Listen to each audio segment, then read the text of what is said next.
All right, welcome to another episode of the Couch Coaches podcast where we talk about everything going on in sports. And Brother James is taking the night off to watch his Dodgers, which means the Dodgers will definitely lose because he just jinxed them by not upholding his agreement to be on the show on Tuesdays, but to watch them in New York. So it'll be funny when I mean, it's better for them to win at home anyways. But James, good luck. I think you jinxed it, but good luck anyways.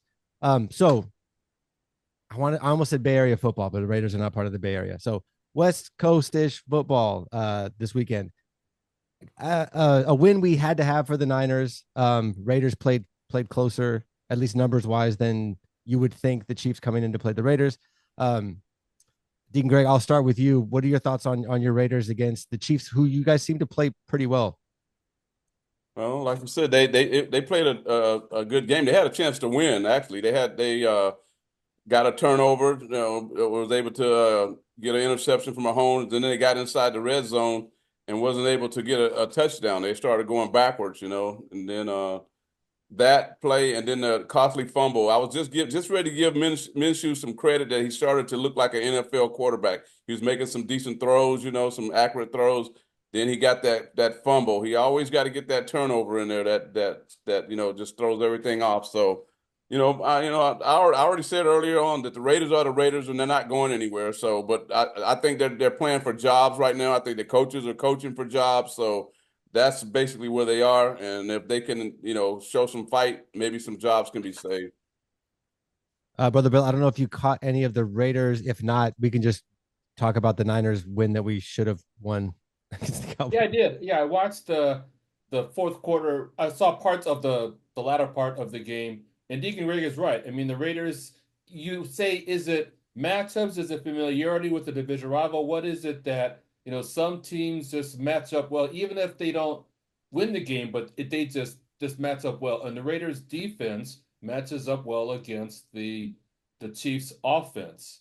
But the difference is, the Chiefs defense just being that much better, than the Raiders offense. I mean, just, player for player. So it was a game that was close. The Raiders played well. They played very well. And again, the Chiefs are the Chiefs. And, they just have just enough weapons to get it done. And that defense, and Spagnuolo as the defense coordinator, to find a way to pull away, at the end of games. Yeah, those third downs by the Chiefs are. I mean, that's basically their bread and butter. They do okay, and then no matter what the third down is, they have something that picks up the third down. And what were they, like 10 for 12 or something? They had a very high third down percentage, which They is had like a 3rd and 13, and Mahomes scrambles for it. How do you not put a Right. spy on him to let him Right. scramble for 13 yards? like the spy they the Bears put on the Redskins at the end of that game. They had a spy. Be They're like, careful. where's he? Wait, be careful. Your pastor might be watching this, so be careful. It's like, where do you think he's gonna go? He's got 60 yards to run. I don't think you need to spy him. He's not going anywhere, man. And they had it on national TV too, because they cut to it because it was like the last game. Oh my God. I was screaming. I don't care about either of those teams. And I'm like, oh my God, I can't believe he did that. I can't believe he did that. Yeah, that can't happen in the NFL. College, sure, but not in the NFL. You don't swat the ball down. No, that You poor don't guy rush. over there celebrating already with his arms up, running down the Exactly. field. You don't God. that, and you don't rush 3 men. How many times do you have to see? Do you give a quarterback all day to run 60 yards and then throw the ball? That's not supposed to No. happen in the Wait, pros. did they only rush three or did they rush four and have a spy? They rushed Well, three. then you rush three. Rush three and had a spy. Okay. Yeah, yeah. Yeah, because the That's- spy's not. I mean, he's not going to run for 60 yards, so you got to rush four. You ever see those instant karma videos where like a driver's yelling at another driver and then they run into like a pole? Yeah. That was that dude in the end zone jawing with the fans and then runs over and then happens to be the dude that taps the ball into the guy. Oh my God. Just the worst 30 seconds of that dude's like professional life ever happened just like that. And everybody's filming him. That was hilarious. Yeah, I don't know why the Raiders played Kansas City well.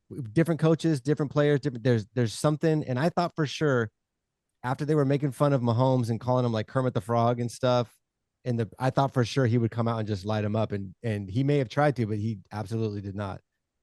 But them adding DeAndre Hopkins is something that we've talked about like 3 weeks ago, and I think that will have a big difference down the stretch for them. Moving on to the Niners, brother Bill. Thoughts on the Niners? Thank goodness, so I didn't have to puke and be sick. Win over the Cowboys. I think the 49ers, the third quarter was the 49ers that we're typically used to seeing, where they find ways to mount drives and then they get on a roll. The play calling just shows it. I mean, it was in terms of doing something different and being a little bit off his normal schedule. That was the in the 6 games so far, or 8 games. I would say probably Shanahan's best coaching job for that situation. I mean, you don't count, the Jets with the Jets or the Patriots, the games that they won. But this game with all the stakes and the fact that they're trailing at halftime, the way the offense, Purdy looked a little bit off. I don't know if it was pressure in the first half to come out that third quarter in just 3 drives in a row, get in the end zone. And the play calling was what really stood out for me. So they did what they had to do. And I can't throw out, yeah, but it's the Cowboys. Every team is a professional. What do we always say? Any given Sunday, you just have to play the team that's in front of you.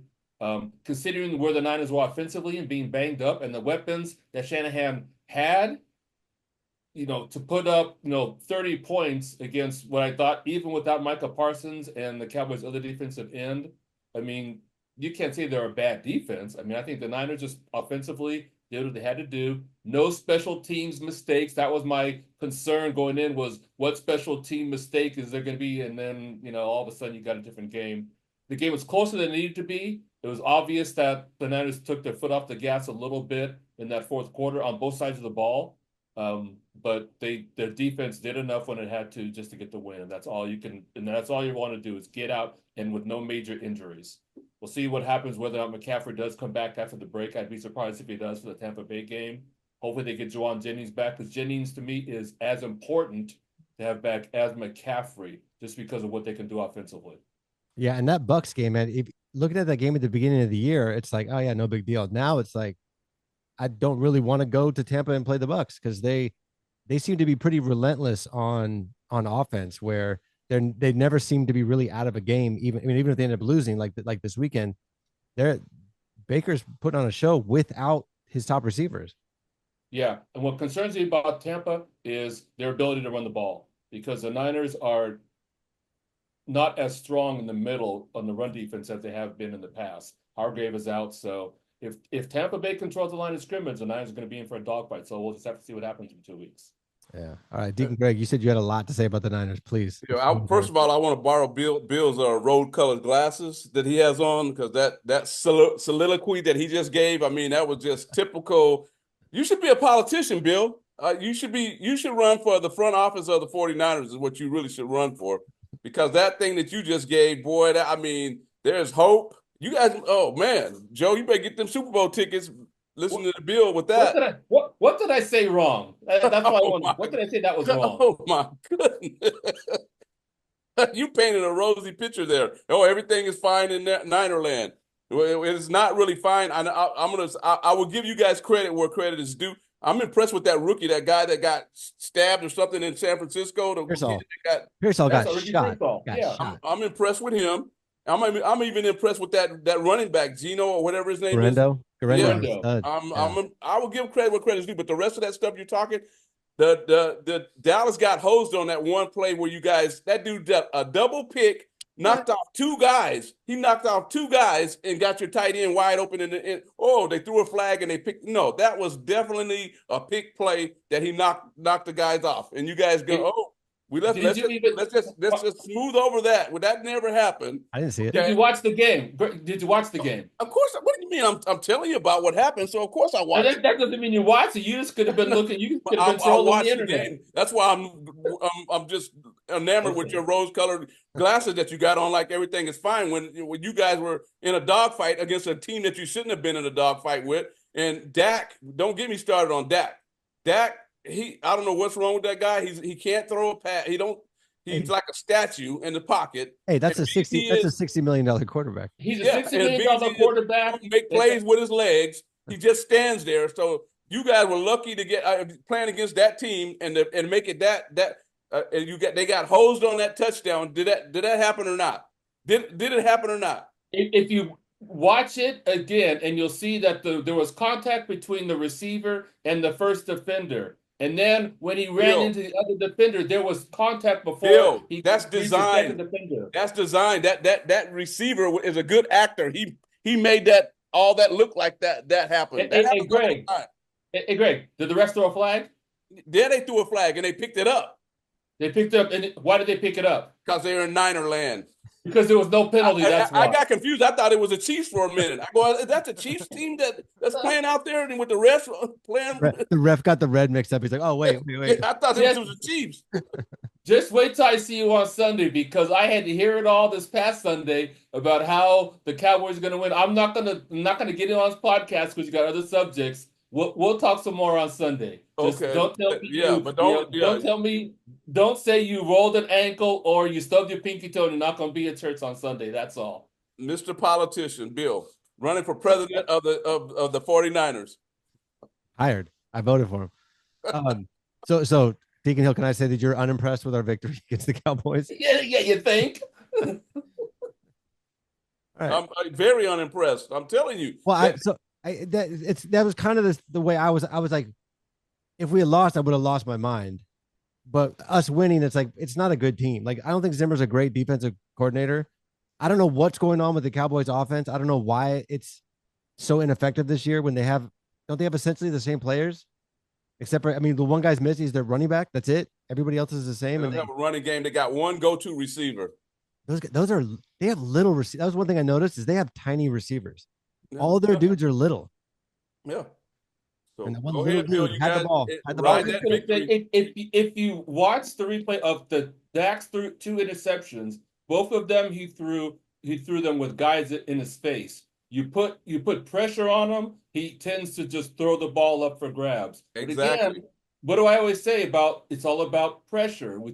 If the Niners are at their best defensively when they can put pressure on the quarterback, only rushing 4 guys, and the other 7 can play in coverage. I say it every time we talk about it. I don't know like Joe said, when you're a $60 million quarterback, you're supposed to make plays. You don't supposed that pressure. You're supposed to elude that pressure. You got to use your legs. Why do you stand up there and just throw the ball up in the air? That's why I was such a big fan of that hire. When they signed that, I'm like, we don't have to worry about the Cowboys ever again. That's it. They're done. Moving on to other high-priced quarterbacks that are not doing anything. The Jets. Are the Jets the biggest disaster you've ever seen as far as just the chatter before the season and what Rodgers is? And I think this is why let the GMs GM and let the players play. Don't let your quarterback pick who's the coach, pick who's not the coach anymore, pick who's the wide. Deacon Hill, I'll start with you. Have you ever seen anything like what's going on with the Jets?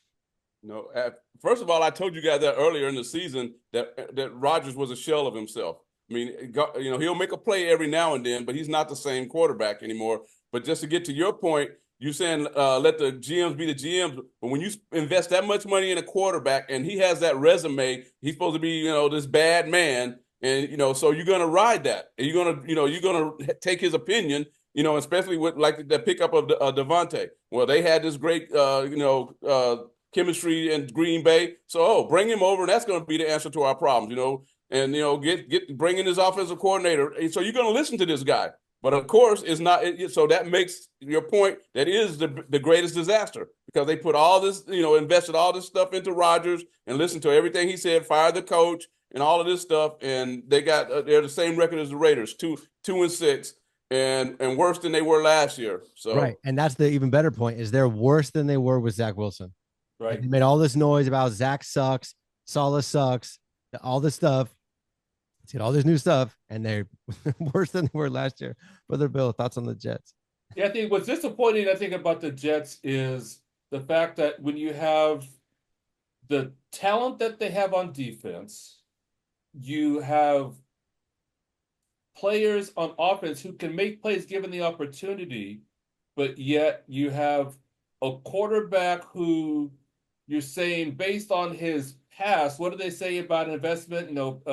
Past performance is no indication of the future. To echo Deacon Greg's point, it's one thing to say, yeah, he might not be as good as he was before, but to be just this bad and not find a way to even do something. They don't. To me, they don't run the ball enough. So yes, it's a big disappointment. But at some point, if you're the play caller, I'm going to call it the OC. You got to say, what are some other ways we can get our playmakers the ball if it's not going to be Aaron Rodgers throwing the ball?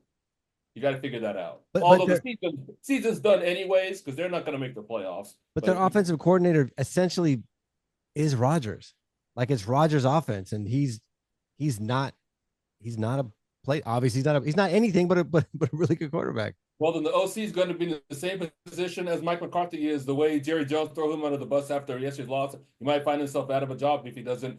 At some point, you got to say we got to reset and do something differently, regardless of how the season goes, because you have to look at, you want to try to win every game. You got to be willing to do some things differently, because the 2 wins you've got, that's just not going to cut it with the amount of talent that they have. Losing to New England is unacceptable. It is. They are not a good team. That is so. I mean, so my cousin has been a Patriots fan because he basically his whole life, Brady's been was with the Patriots. So now he lives in Boston. I'm just telling him, dude, please win this game. Please win this game. There's something about Rodgers. I don't know what it is. That's very unlikable. So I find myself like rooting against him like all the time. I don't know. It's like he talks as if he's super intelligent, but then he makes these like dumb moves. And it's like, are you smart or are you not smart? But talking like this and then making these moves on the field and doing all is crazy. Well, it's almost like he's selfish. Like that's what Green Bay saw in him. He's not a leader of the team. He's just more about himself. That like he didn't show up to training camp. You know, he don't want to get involved with the rest of the team and stuff. You know, I'll be there. You guys just do your own thing, and when I get there, I'll be all right, and everything will be all right. And that's why Green Bay wouldn't give him the control that he wanted over there. They're like, no, you can go on somewhere else. You're not running this franchise. Yeah, I wonder if it's funny. So when Bill Belichick talks about the Jets being dysfunctional, he just goes, "Well, that's just Woody being Woody," and he's been saying that since he was their coach for 3 days or whatever it was, like 25 years ago. But just the owner that just doesn't know what they're doing, just trying anything to like, oh, this has to work because it's like, no, maybe the coaching in Green Bay is actually really good. And that's why they're still good even without Rodgers there. And now you have Rodgers and you guys suck now. So it's like common denominator is I wonder if he'll just have the cojones to like just ditch Rodgers and start over. Because this is a disaster. I don't think he would ditch him this year. They're going to ride this one out. No, for this year for sure, but like offseason. Oh, next year, of course. I don't think. Yeah, why Rodgers might be embarrassed enough to even just retire. Just stay at the dark retreat. Just say forget it.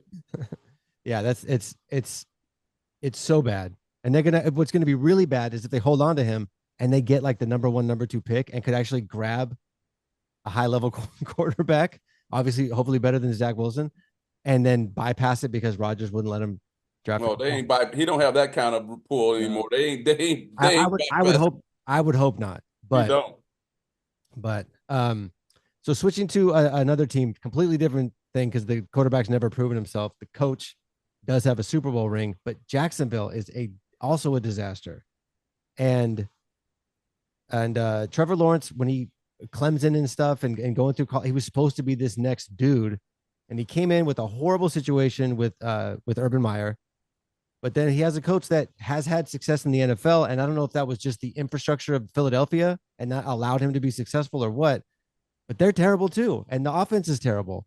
So is it when you watch a Jacksonville game and we only watch them because they play in England all the time and they're on at 6:30 in the morning when we get up on Sunday? But is it the coach or is it the quarterback? Like, it's obviously the coach is going to go, but is it really his fault or is it the quarterback's fault that he's really not good at all? Deacon Hill, I'll start with you. Well, like you say, Trevor Lawrence, I watched him in college, and he was a bona fide top pick quarterback. I mean, he has the size, he has an arm, he seems like to have the intelligence and all of that stuff. So I wouldn't give up on that kid. I can't really, because I don't watch him that much, so I don't know what kind of weapons he has around him. I don't know what kind of receivers he has and all of that stuff. But just from me knowing who he was, watching him in college, he just don't seem like that type of player that would just lose it to that degree with all those attributes going for him. So I would still just have to ride with him to see if I can get something, going, because he seems like he has all the tools. So you think just bringing in the right coach will help kind of? And like I said, I don't know what they have around him. I really don't, because I don't follow Jacksonville, so I don't know. Brother Bill.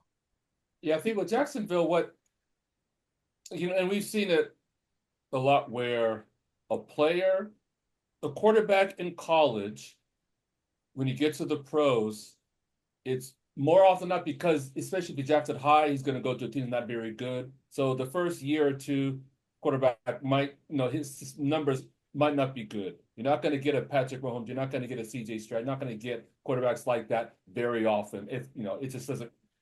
They're unicorns, right? Because you're going from college to playing against professionals, against veterans, against different coordinators. So the talent level is obviously going to be higher. But what was surprising is the year they made the playoffs, had the remarkable comeback against, I think it was the Colts. San Diego. Where they came back, and then Or the following Chargers. Sorry, I said San Diego. It's not. San Diego, right? And then the following year they regressed, and then this past year they regressed even more. So what's odd is it almost seems like he's lost a little bit of his confidence, right? Because when there's not a play, he doesn't get rid of the ball. He holds the ball too long. So some of the fundamental things that you expect a quarterback who's been in the league as long as he has, he's just lost that. So part of that, I say that's him mentally. Peterson, yes, Super Bowl winning coach with the with the Eagles. Jacksonville has talent, especially on defense. So I think it doesn't have to be either quarterback or the coach. Sometimes it can be a combination of both. I don't know that changing the head coach is going to solve much of the issues that the team has. Like it's like Deacon Greg, I haven't watched them much, but it just seems like they should be doing better for the talent that they have. Yeah. Or it could just be after a certain team from San Francisco went there and then ran roughshod over them after the bye, and maybe they're still having that hangover from the way the Niners put it on them last year. I don't know. Probably it could be a lot of things. You never know. Probably definitely that. I doubt that. They're still hurt. Both are.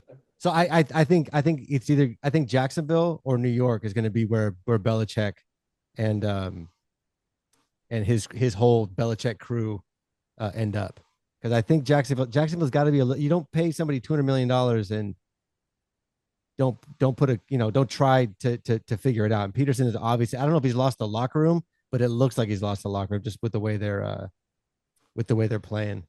So we're going to talk about the World Series. It looks like the Dodgers are not going to get this one today, but then they're going to go home and win anyways. But not the most exciting series. But I'm gonna earmark for next week that we talk about Freddie Freeman, because it's looking like he's going to get the MVP of the World Series, but his backstory is pretty amazing. So we'll do a little Freddie Freeman thing, even though he's a filthy Dodger. So last subject, WNBA started making moves. They're bouncing coaches. They've got a lot. Things are a lot more critical now for the WNBA because they're a lot more high profile this season. So people are watching it going, okay, what is this coach doing? What is that coach doing? And they're starting to lose coaches. The question is, where are they going to go to find coaches? Are they going to go to other WNBA teams and pull their assistant coaches?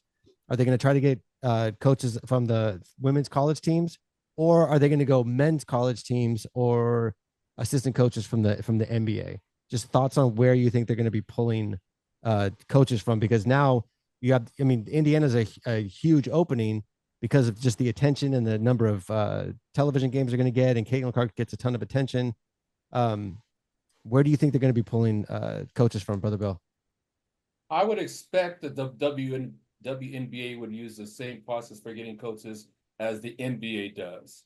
You get either assistant coaches from other teams. You want to get coaches who have coaching experience at that level, if possible, right? It's not often that in the NBA, you're going to bring in a college coach, unless that coach was, a winning coach with that team in college. right? Because again, your college game, professional game, it's very different. Sure, there's some similarities, the same sport, but the talent level is so much different. It's so much different at the professional level. So I would expect them, and you have fewer teams in the NBA than you do in the NBA, so it's a smaller pool of available coaches to pull from as well. So that could make it challenging. So I mean, again, that's what I would expect. So we'll have to wait and see. Do you think they're going to put an emphasis on trying to keep it where it's like just women coaches? No, that's a good question because, again, if you think about the number of successful coaches there are, if you're an owner, if you're a GM, do you really care if it's a man or a woman? If you want to win. If you want to win, right. Right. Deacon Hill, thoughts on WNBA coaching vacancies? Well, I would look for a win. I'm looking at Dawn Staley was in at South Carolina. Yep. If she would want to make that move, yeah, I would definitely give her a call. And I really prefer women coaches coaching women. You talked about this before. Yeah. Yeah, I tell you, I coached my daughter when she was coming up, and their team, and I had a woman assistant coach. She could get more out of them girls than I could because she could push them in a different way than I could. So I think that they just have if you got a good woman coach that lady that I had her daughter was on the team also, and she also played college ball. My assistant coach played college ball. And she would, when I'm thinking I'm pushing them hard, she would push them harder. And I just think there's just a different type of relationship there. And if you can get a good woman coach, I would definitely go for it. And I just looked it up. Dawn Staley makes $3.5 million a year. I don't know. I know the number one draft pick in the WNBA made like 70 grand. So I don't know what their max. I think they max out at like 130 or something. And I know they're in a contract negotiation. Are coaches even making enough in the WM? I mean, if I'm an owner, if you're an owner, you have some money, so you could, take out the wallet and stuff. But so the top coaches in college women's are making 3.5 a year. Yeah, that makes a big difference. Well, so Dean Greg, so I'm wondering maybe when being the coach for your daughter's team, is it possible that maybe one of the barriers was that hat that you have on your head? Maybe she was seeing the hat, and that kind of got in the way of anything you were trying to, to try to get her to buy into. Just a thought. What do you say? That don't even deserve a response. Are we moving on now? I'm gonna edit that question out. I thought you were serious for a minute. You had me thinking, and then you just went over there. So, okay. That's what happens when you think. You can't do it.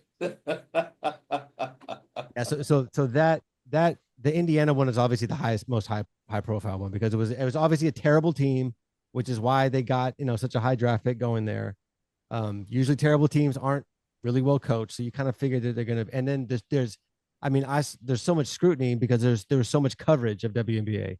So I'm not surprised she got let go. That's going to be a huge hiring, whether they go get one of the assistant coaches from Vegas or New York or Minnesota, or if they try to go college. Because if it was me and it was my team, Dawn Staley is the one I'm getting. She's like one of the best female coaches. Get her. Yeah, I guess the other thing that's going to be interesting to see is, yes, the players, they're doing a contract negotiation with the league. Good, they deserve to get paid. What will be interesting to see is in terms of coverage during the course of the season, how many more prime time games that they get in the upcoming season, because you have to take advantage. I mean, you have to strike with the irons hot, and that was a great playoff at all levels this year of WNBA. You got to take advantage of that.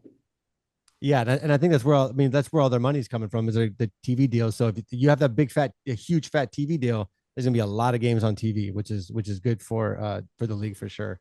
Deacon Hill, before we go, any thoughts on you guys in Cincinnati this Sunday? Oh, we're gonna win. Just win, baby. Nice. Yeah, Bengals are. I'd be pretty disappointed if I were a Bengals fan because they got a lot of talent and they are not looking like when you got your superstar quarterback going.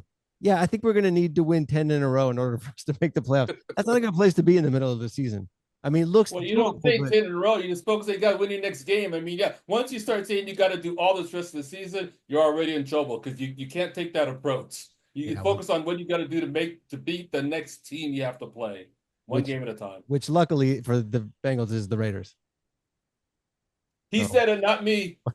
I'm just Hey, like so who does the Niners have next week? nobody. No We're one. chilling. We're Niners will be chilling. undefeated. Niners are going to be undefeated next week. We're chilling. They ain't gonna be undefeated. They just won't lose. We will not lose on Sunday. You Well, don't have to undefeated for the week. How's that? not lose. All right, guys. Thank you so much. We will see you next Tuesday night. Go, Raiders. go Raiders. Sure. See you Sunday, Greg. Definitely.